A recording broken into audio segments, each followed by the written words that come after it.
The wait is finally over. We got some new Boruto content in the form of spoilers, and you know we gotta talk about it. Shout out to Abdul for these spoilers, go show him some love on Twitter. So we start out with the opening page, which is a colored 2-page spread, and it looks amazing. We get to see another drawing of timeskip Boruto along with the new title, which is Boruto 2 Blue Vortex, which we've known for a while, but this first page just looks great. So yeah, just based on the art so far, we're starting out with a bang. After this, we get to see Sarada's full timeskip design, and I said it from the jump, but I love this new design, and we'll see it later, but pretty much everyone else has an amazing new design in the timeskip, but I'll talk about that more as we see them. Anyways, here it says, in the village of Konoha, which has undergone a great cataclysm in the past, in front of the Hokage room, Sarada with a dissatisfied face. So obviously she's not happy about something.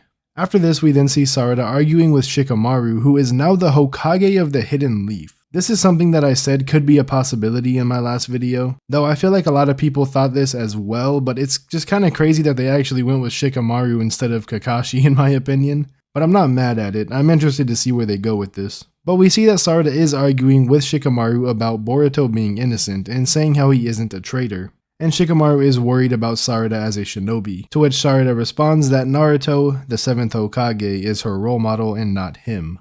After this, we get a look at Kawaki's timeskip design, and man does it really look good. I had my worries about the hairstyle, but Kawaki somehow pulls off the mullet. Anyways, we see Kawaki visiting a sleeping Naruto and Hinata in the Daikoku 10 dimension, where we see that they haven't aged because that's what happens in that dimension. We then see Sumire's design, which I mean, it's fine, she looks like a schoolgirl pretty much. And we also see Ada and Damon, who seem to have not really changed like at all for some reason. But they're asking Ada if it's possible to undo her omnipotence, and Ada pretty much just says no. And she asked how they're able to retain their memory, which, as a side note, I'm a bit confused as to why it took Ada like 2 to 3 years, or however long it's been for her to realize that they kept their memory, but anyways. We see Kawaki with Mitsuki, and Mitsuki also got a really good new design in my opinion, but Mitsuki pretty much says that he still hates Boruto, and right after Kawaki says that Boruto won't be able to escape his eye, and that he'll know when he enters the village. He then proceeds to fly like the other Otsutsuki, showing that he has gotten stronger and possibly learned some new abilities over the timeskip. We then get to see Himawari, who has an insanely good new design in my opinion with her long hair and new outfit, as she trains to get stronger with Chocho, who also has a new design, but I'm just a bit indifferent about Chocho in general, so I don't care that much. But Himawari has doubts about Boruto being a bad guy and thinks that her mother and father are still alive out there somewhere, which I feel like is perfectly in line with her character, and it kinda just shows like the Naruto side of her. Because Naruto felt the same way when Sasuke left, he didn't think he was a bad guy, and she kinda just feels the same about Boruto, who she most likely thinks is Kawaki. Right after this, we see that the village comes under attack by Code's 10-tail army, and Sarada starts defending the village. Code then makes his appearance with a slashed left eye for some reason that hasn't really been explained yet, and he says good morning Sarada.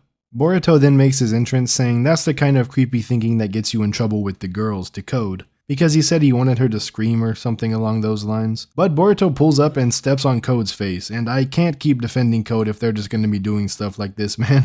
I initially liked Code and enjoyed the Code arc, but damn, my man cannot get a single W, it's just hard to watch. But on another note, Boruto is looking good with his new timeskip design, and the fact that he blitzed Code in base mode when Code is supposed to be stronger than Jigen is just wild. But Boruto does seem a lot stronger than he was at the end of part 1. Then Kawaki comes face to face with Boruto, and Code is standing there just looking like a third wheel. After this, we see the final page, which is Boruto standing in front of Sarada and the Claw Grimes, with the preview text saying the whirlpool of destiny/fate to be mixed together once again. Which is cool because it's kind of showing us that the destiny and fate thing are going to be the integral part of the story still, just like they were in Naruto and Shippuden and even Boruto part 1. And just based off these spoilers, I'm going to give the chapter a super divine 10 out of 10. I think that there are things that need to be covered from part 1 that will eventually get covered, but for right now this is super hyped, and it's just an insane way to start off Boruto 2 Blue Vortex. And apparently this chapter is going to be 51 pages long, so we barely got like 1/5 of the content from this chapter so far, and I'm just ready for it to release already.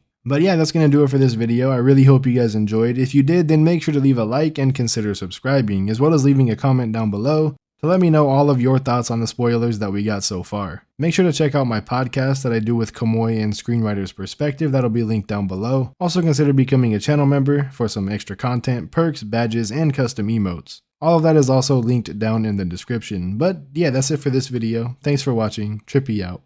Peace.